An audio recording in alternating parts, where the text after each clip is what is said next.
gestación, es decir, embarazo patológico, y vamos a hablar también del parto patológico. Cuando hablamos de la restricción del crecimiento intrauterino, nos referimos a fetos con un peso inferior para la edad gestacional, es decir, puede ser de 39 a 40 semanas, pero son fetos pequeños, ¿ya? Puede tener causas tanto fetales, placentarias como maternas. Si hablamos de causas fetales, tenemos malformaciones cromosómicas, el embarazo múltiple, como son 2 o tal vez más bebés, entonces 2 reciben el mismo aporte, y lo que son las infecciones de toxoplasmosis, rubiola, citomegalovirus, hepatitis. Luego, en las causas placentarias tenemos la insuficiencia placentaria asociada a alguna patología materna, es decir, que la placenta no tiene la capacidad de dar los nutrientes. ¿Qué pasó, hijo? ¿Qué te pasó?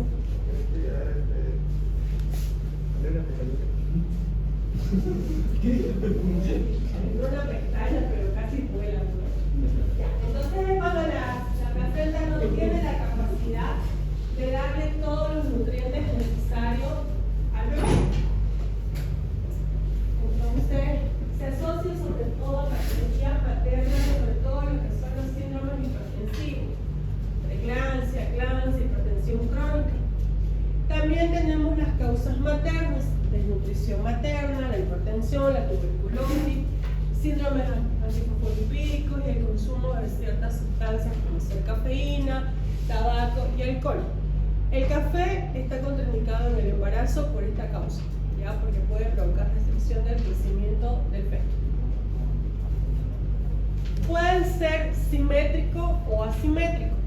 Cuando hablamos de simétrico, estamos hablando que esta RCIU, esta restricción del crecimiento intrauterino, es de causa fetal, es precoz y se relaciona con una disminución en todas las medidas del feto, es decir, perímetro cefálico, talla, peso, perímetro abdominal. Y cuando hablamos de asimétrico, estamos hablando que es de causa placentaria, es tardía y se va a caracterizar porque solo va a haber una reducción del peso.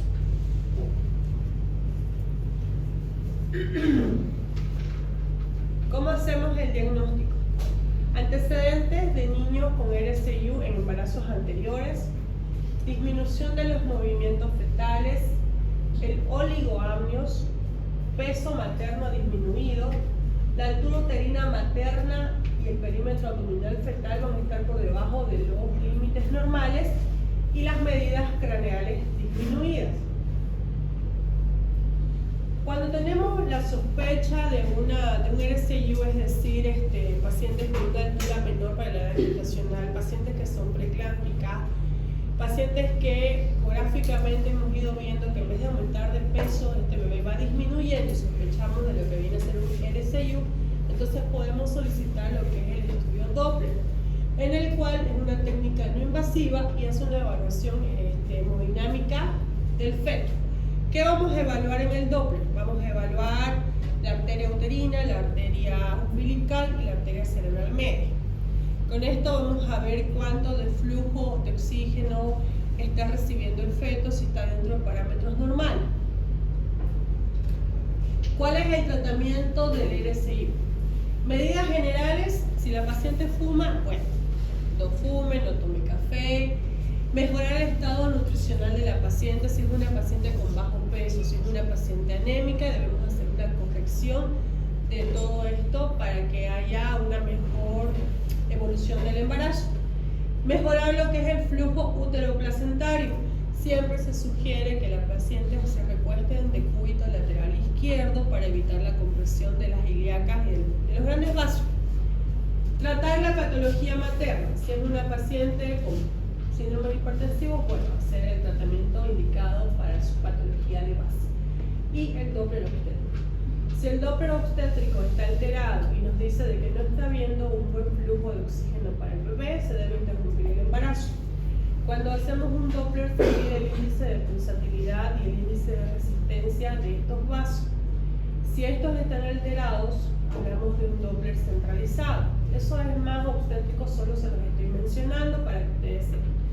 Si estos están alterados, bueno, se debe interrumpir el embarazo porque quiere decir que el bebé no está recibiendo el flujo de oxígeno necesario y puede haber una complicación más adelante.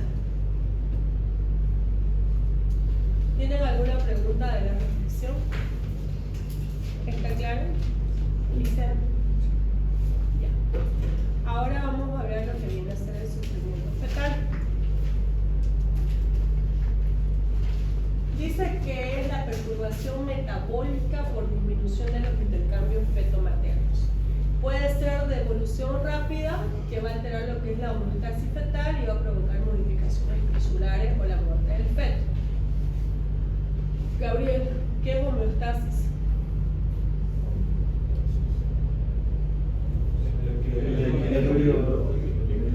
Uno solo, Josué.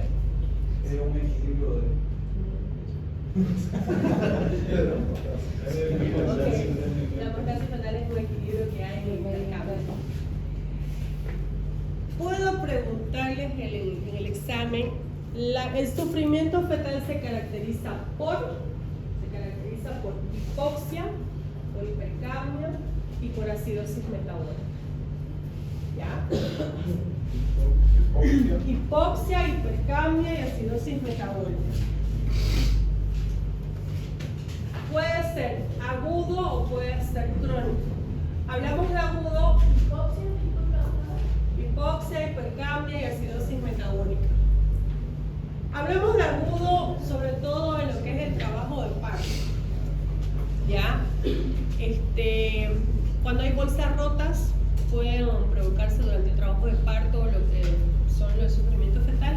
Viene la cabeza, la bolsa está rota, la cabeza empuja a lo que viene la contracción, hay una compresión cefálica y eso puede provocar un sufrimiento. ¿Ya?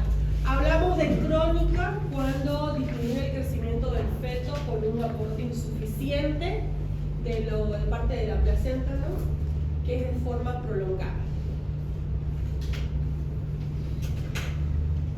Ahí está. La fisiopatología se basa en la alteración de la homeostasis materno-fetal, el intercambio que hay entre la madre y el feto. Cuando hablamos de fisiopatología, dice que va a haber una hipoxia. ¿Qué es la hipoxia, Gisane?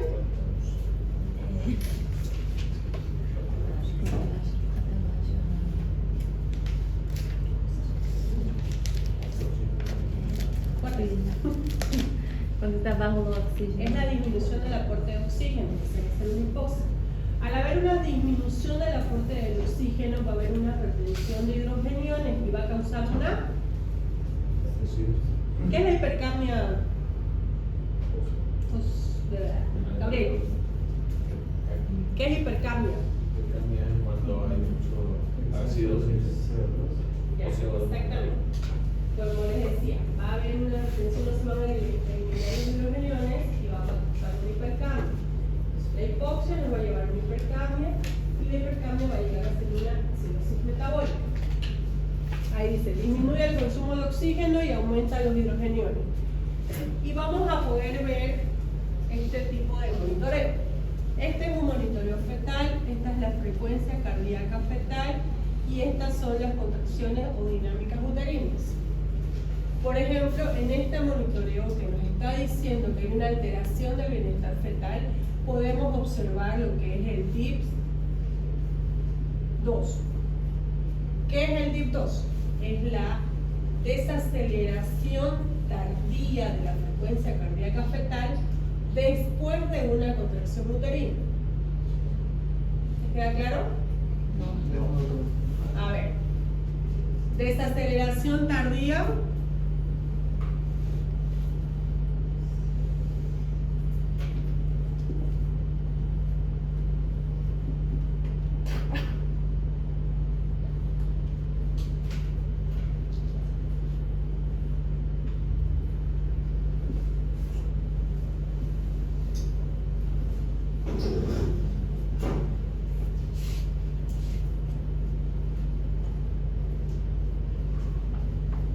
Entonces, desaceleración tardía de la frecuencia cardíaca fetal después de la contracción. Miren, acá hay una contracción y luego de la contracción viene la desaceleración. Si ustedes ven eso en un monitoreo fetal, hay una alteración del bienestar fetal. Eso es una indicación de interrupción del embarazo. Por cesárea. ¿Podría decirse una intolerancia a la contracción? Exacto. Cuando hay una paciente en un trabajo de parto, muchas veces hacemos la prueba de POSE. ¿Vieron la obstetricia 1? La prueba de POSE es la prueba de tolerancia a la oxitocina. Se coloca oxitocina y se va monitorizando para ver cómo responde el bebé a la contracción uterina. Cuando hay una contracción, al contraerse los músculos no le llega un buen aporte de oxígeno al bebé. Entonces hay que ver cómo responde él, cómo se adapta ante esa contracción. Entonces, cuando hablamos de un DIP2, viene a ser una desaceleración tardía de la frecuencia cardíaca fetal luego de la contracción uterina. Se lo considera patológico y es indicación de interrupción del embarazo. Si tú ves eso, estás en un primer nivel y ves ese DIP, tenés que referir porque el bebé puede ubicarse. Como también, no. Antes se decía es un sufrimiento fetal, ahora se le dice alteración del bienestar fetal, porque muchas veces se abre y el líquido está claro, el bebé está bien, entonces, pero el papel es el que manda, ¿no? Y en el papel se ve que hay un DIP2. ¿Les quedó claro? ¿Puedo preguntarles en el examen qué es el DIP2? ¿O puedo decirles en su práctico dibujen un DIP2? ¿Cómo que no? ¿Y cómo van a saber entonces si ven un monitoreo fetal y ven un DIP2? ¿Lo mandan a su casa? Le damos la opción de operar. Es una indicación de interrupción del embarazo, ¿no? Sí, es una alteración del bienestar fetal. Pero eso de acuerdo dependiendo de la edad. No importa la edad gestacional, porque si hay un DIP2 está diciendo que no está llegando un buen aporte de oxígeno. Ya, no hay una buena respuesta. Siempre se...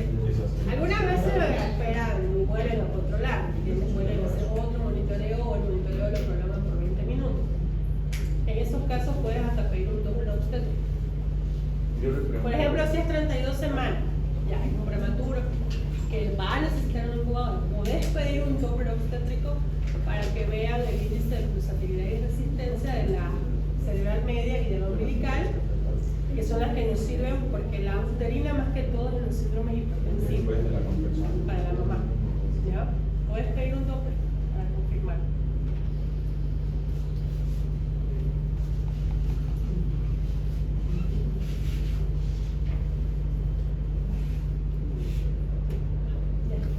¿Cuáles son las causas de sufrimiento fetal?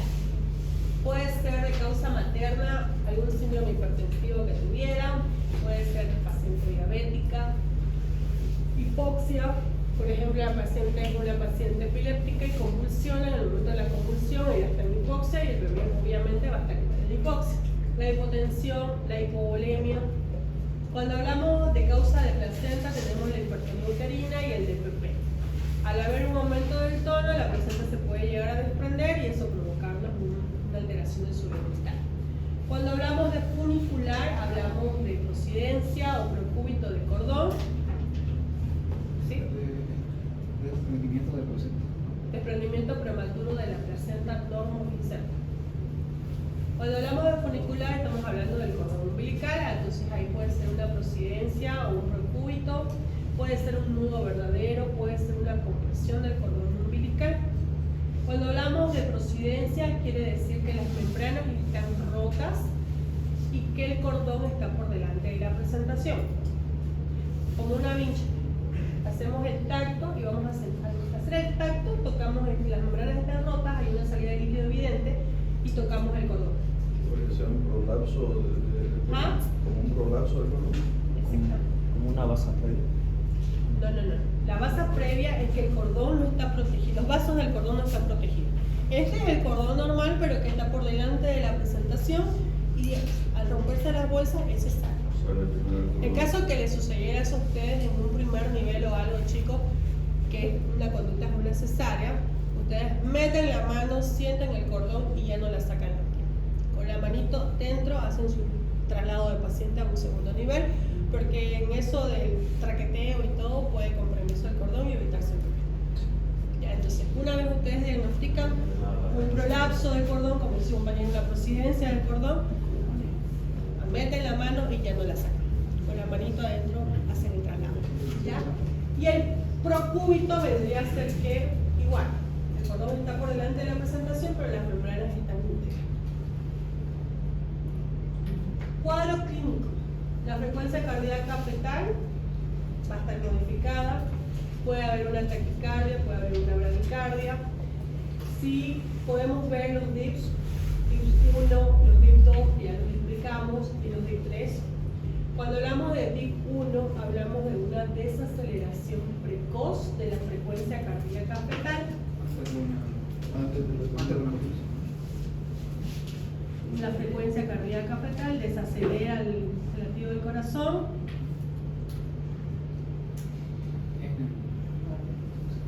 Este es el DIPS 1. Desaceleración precoz de la frecuencia cardíaca fetal que coincide con la contracción uterina. Eso es el DIP 1. No se lo considera patológico, se lo ve sobre todo en la compresión cefálica. Como les mencioné, puede ser que las membranas estén rotas, viene una contracción y al comprimir la cabecita hay una desaceleración que es de la fetal. Luego tenemos el DIP 2, que ya nos explicamos en la anterior diapositiva, y los DIP 3, que no tiene una relación con las contracciones uterinas, pero van a haber desaceleraciones en U, en V o en W. Pueden ver las desaceleraciones así en el monitoreo fetal. ¿Cómo se diferencia? ¿Cómo no? ¿Cuál es la diferencia? Mira, esta es la frecuencia cardíaca del feto. La frecuencia cardíaca fetal. Si tú ves una desaceleración como si fuera una U, como está la imagen de allá, como una V, ¿qué es el V? ¿Se dice V? A esta V, ya la ve chica. Si ve como una V chica o si ve como una W, ya no importa si no hay contracción uterina o tal vez haya contracción uterina, pero se llaman DIP 3, son los DIP variables y se dan por compresión funicular. Si les aparece el monitoreo es que está apretándose el cordón.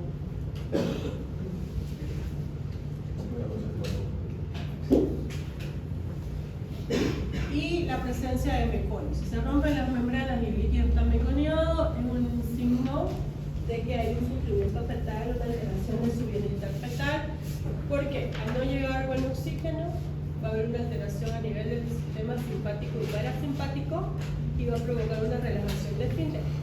El bebé se va a hacer caquita intraútero y eso se llama meconio. ¿Ya? Conducta. Ante el diagnóstico de un sufrimiento fetal,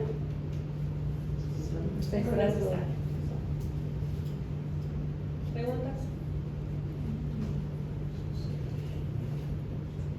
Complicaciones de sacar un prematuro por sufrimiento, un edema cerebral, convulsiones, una parálisis cerebral o también la muerte fetal. Y ahora vamos a ver lo que viene a ser el óbito fetal. La OMS lo define como la muerte del feto intraútero después de las 22 semanas de embarazo y con un peso mayor a 500 gramos. ¿Qué se llama si es menos de 500? Aborto. Entonces, la muerte es intraútero. Si el bebé nace y luego se muere, ya no es un óbito fetal. ¿Está claro? ¿Cuáles son las causas? Puede ser la reducción o la supresión de lo que es la perfusión sanguínea neuroplacentaria. Se desprendió la placenta, hizo un DPP y no recibe oxígeno y sólido. La reducción del aporte de oxígeno al feto. Se desprendió la placenta, la madre convulsionó, algo pasa con la madre, alguna puede ser que llegue el bebé. El aporte calórico insuficiente, un desequilibrio en el metabolismo de los glúcidos y acidosis. Van a preparar ustedes, cuando ya reportamos los temas, lo que es la diabetes gestacional o la diabetes pregestacional. Y es una probable complicación los óbitos. Debido a una alteración en los glúcidos, pueden ovitar los bebés. Es una de las más frecuentes, vamos a decir así. Los traumatismos, la paciente sufre un accidente, una agresión física y se la placenta, ¿no? O las malformaciones congénitas, sobre todo las cardíacas. ¿Cuál es la principal? Cardíaca. trisomía. Síndrome de Down. ¿Qué número de trisomía es? Es la más frecuente. Anatómicamente, el feto muerto tiene sus características. Hablamos de una disolución o licuefacción de lo que es la momificación y lo que viene a ser la maceración. La maceración tiene 3 grados: primera, segunda y tercer grado. Acá se los puse así para que... Hablamos de una disolución cuando este óbito es antes de las 8 semanas. Al ser la mayor proporción líquido, entonces el bebé se disuelve. Se llama disolución o licuefacción. La momificación entre las 9 y las 22 semanas se puede evitar y no lo toma en cuenta la paciente. ¿Desde cuándo se sienten nuevos movimientos fetales? Desde las 16 a las 20 semanas la mamá ya percibe los movimientos fetales. Entonces, si ella no identifica que ya no se mueve el bebé y pasan los días, se puede momificar, se hace un feto papiráceo que se llama. Es como si fuera arcilla. Luego tenemos la maceración que se da a partir de las 23 semanas. Como les mencioné, tiene 3 grados. Cuando este óbito se ha dado entre 2 a 8 días de muerto, van a aparecer en la piel del bebé unas flictenas. ¿Qué son las flictenas? Ampollas, exactamente. Son ampollitas que tienen un contenido entero sanguinolento. Cuando son de 9 a 12 días, esas flictenas que tenía la piel del bebé se van a romper. El líquido se va a hacer sanguinolento y se van a comenzar a descamar. Cuando sacamos óbitos mayores de días por cesárea, al jalar, toda la epidermis se descama, ¿ya? La cabeza se va a reblandecer y se va a comenzar a deformar. Y cuando hablamos del tercer grado es cuando son más de 13 días, los huesos de la cabeza se dislocan, el líquido se hace achocolatado, el cordón puede ser violáceo, ¿ya? Esa es la característica clínica. ¿Cuáles son los síntomas funcionales y los signos locales? Funcionales, la mamá deja de percibir los movimientos del feto. Cuando hablamos de locales, puede haber en algunos casos secreción de calostro, se lo puede considerar como local.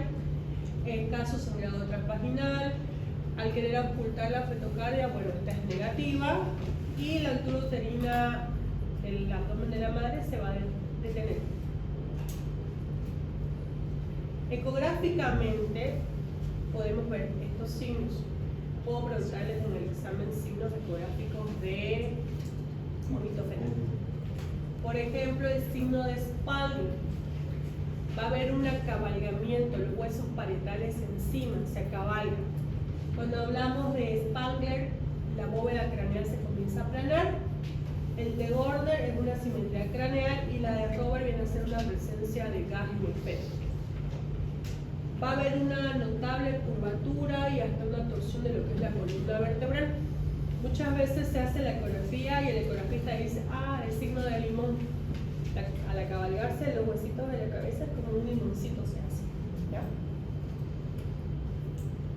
Complicaciones: coagulopatías de consumo, infección ovular, trastorno psicológico. Obviamente cuando hay un óbito fetal se hace un tratamiento conjunto con la parte de psicología, por lo que respecta a estas mamás. No se las lleva a la misma sala donde hay una paciente que está dando de lactar, que está con un bebé llorando. Cuando hay un óbito fetal debemos pedir fibrinógeno entre los laboratorios para ver que no está haciendo una, y obviamente el coagulograma, el TP, TPTA, para ver que no está haciendo una coagulación intravascular. ¿Alguien tendría que hablar de coagulación intravascular? ¿Seguro?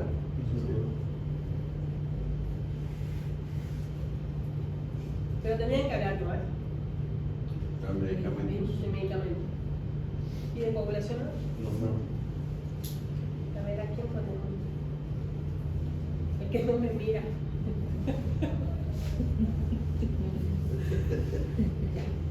Al terminar la clase les daré el tema para que lo expliquen acá. ¿Cuál es el tratamiento?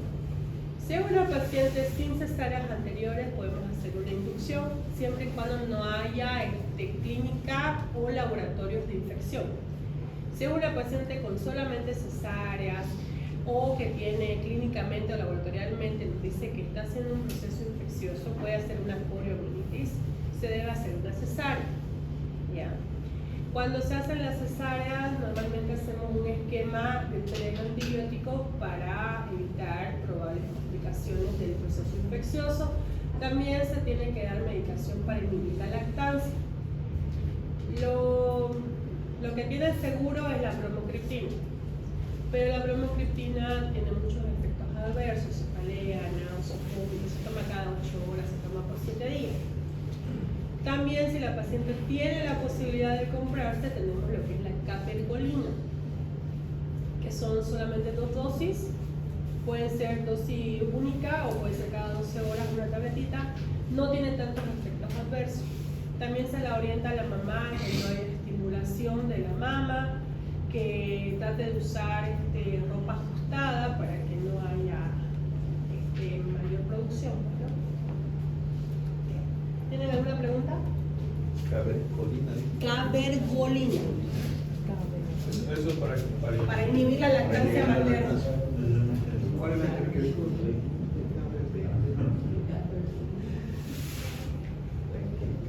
dijo otra más? Bromocriptina igual a mí. Crispina. La verdad que esta nunca la he usado, nunca la he indicado, porque tienen más efectos adversos, son más días, son más dosis.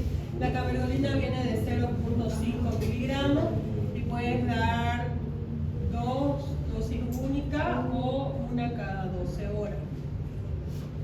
Cualquiera de las dos. ¿Y a quién va a hablar de ovulación intravascular diseminada?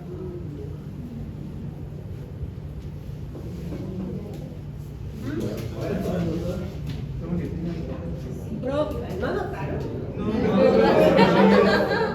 Bromocriptina. Y la otra es la acá.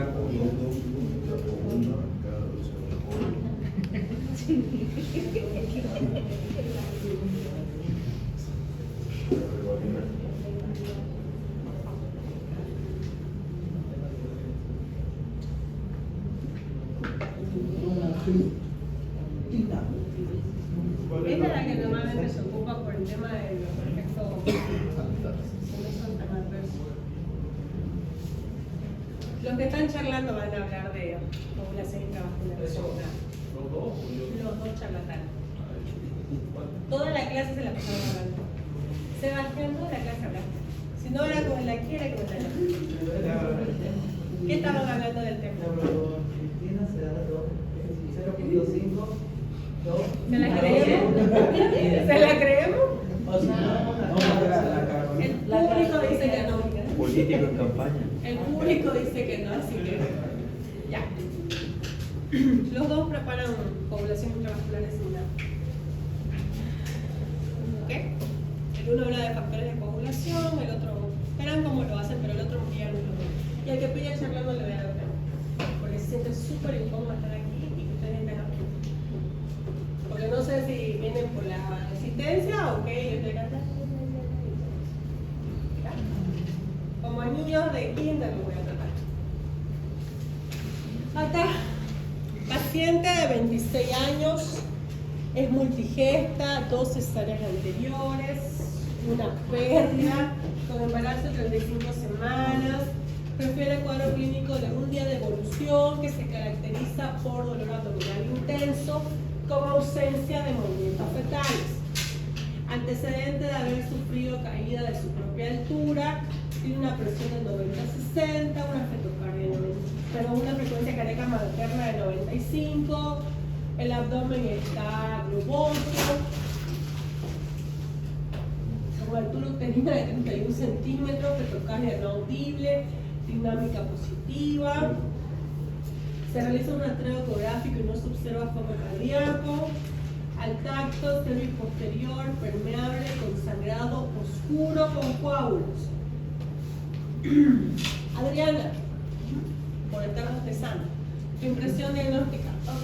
En frecuencia. Ya, un ovito fetal, pero ¿qué más hay? Hay otro diagnóstico ahí. Ya hizo segundo parcial. Ahora ya me tienen que poner todos los diagnósticos. Un DPP. Miren, se cayó, se deja de mover, hay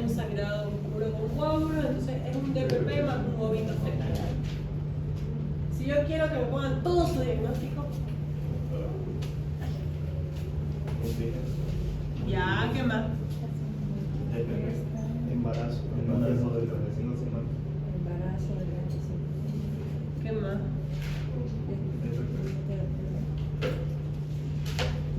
¿Qué más?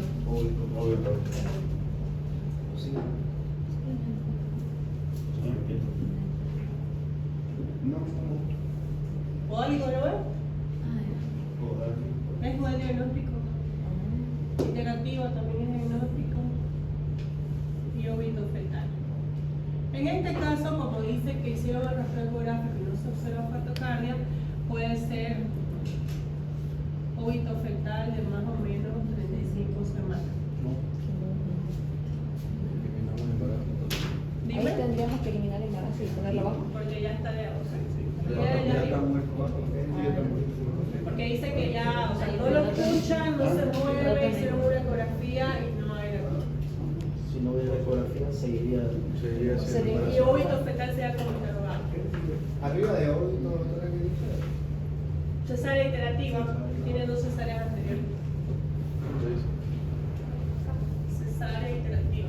Allá dice estas 4 cesáreas 2, aborto 1.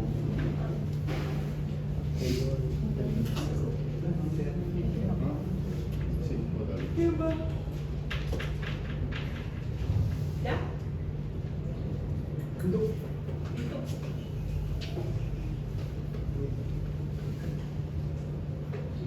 Así vamos a poner ahora ya. Claro, ya son grandes.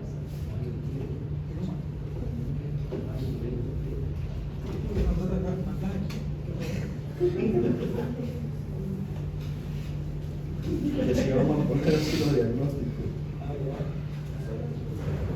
de examen de Ahí acabó, doctora. ¿Qué cosa? Ajá. ¿Puede volver a la de ecografía, por favor? Ese caso. Aquí está Luis Eduardo da Silva. Entonces, dice uno.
Puede ser una doctora.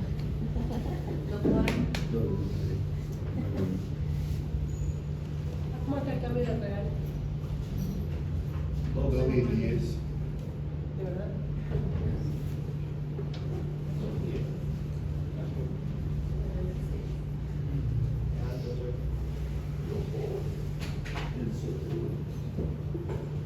Está variando mucho.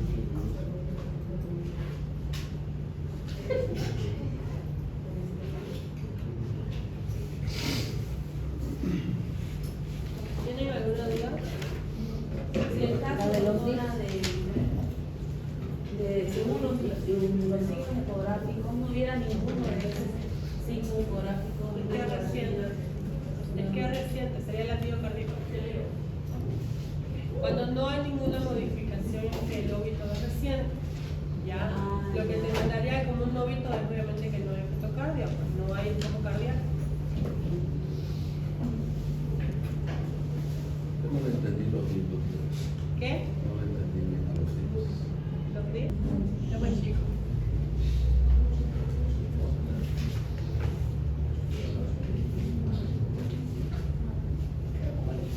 Ya. El DIP 1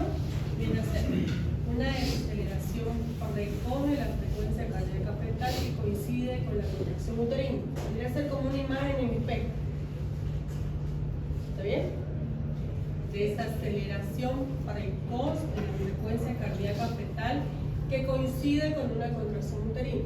Pero yo no me voy a que, digamos, siempre vamos a ver una depresión.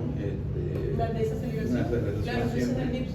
No, en un monitoreo fetal, digamos, normal, ¿tendríamos que ver igual una desaceleración o siempre vamos a ver? En un monitoreo normal, ¿qué puede haber en un monitoreo? No digo monitoreo fetal. En un monitoreo fetal viene la fetocardia, está reactivo, está variable, pueden haber desaceleraciones de la frecuencia cardíaca fetal, pero que son rápidas, bruscas y que inmediatamente recuperan. Eso se llama espigas.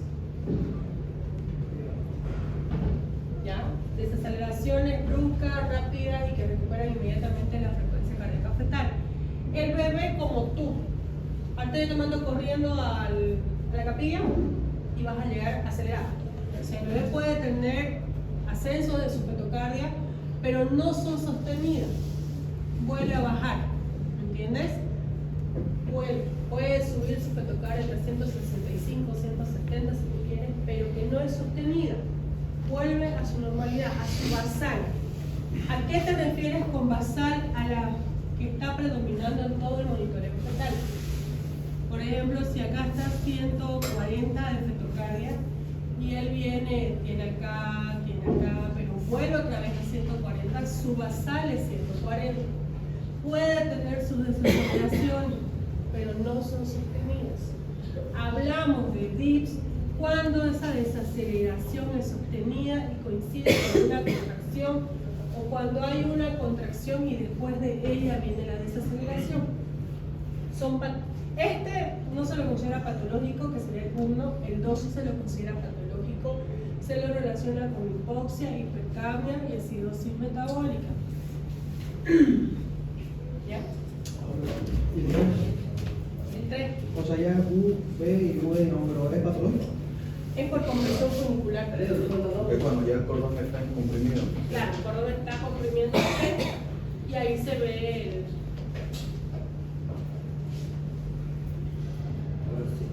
Entonces, lo único que no es patológico no es uno que no va a ser patológico, pero 2, 3 sí. El 2 es patológico. Y 3. El 3 no es una emergencia, ¿me entiendes?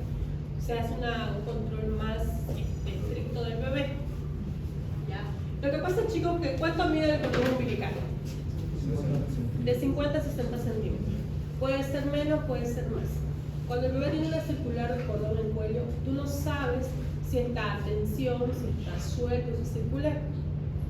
¿Ya? ¿Qué le vas a decir a la mamá? O sea, no vas a sacar a un bebé de 32 semanas con una circular si la frecuencia cardíaca está normal.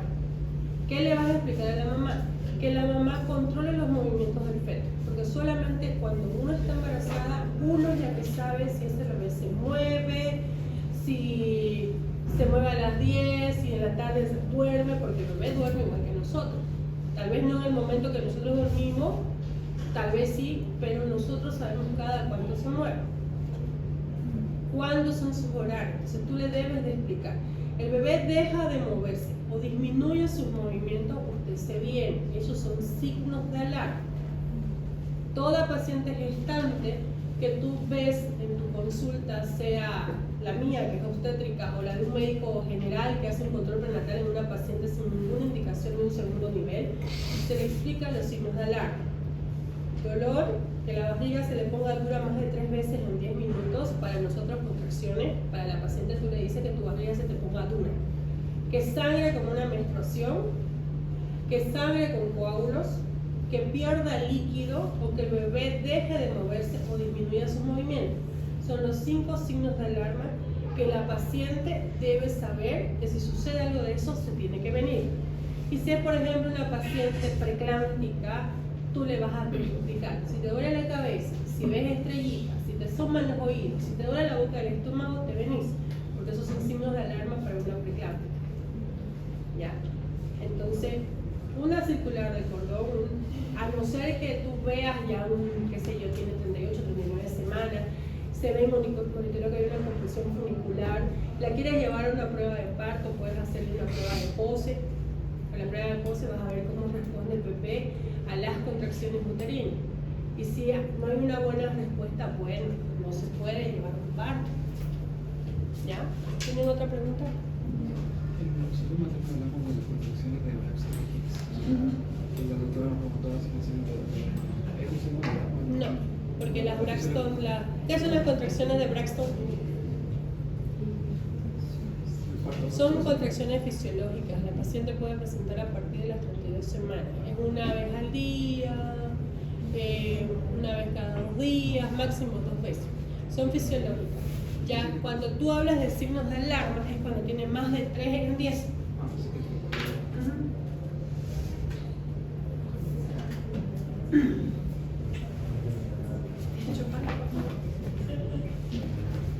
Le debo a alguien planilla de las prácticas.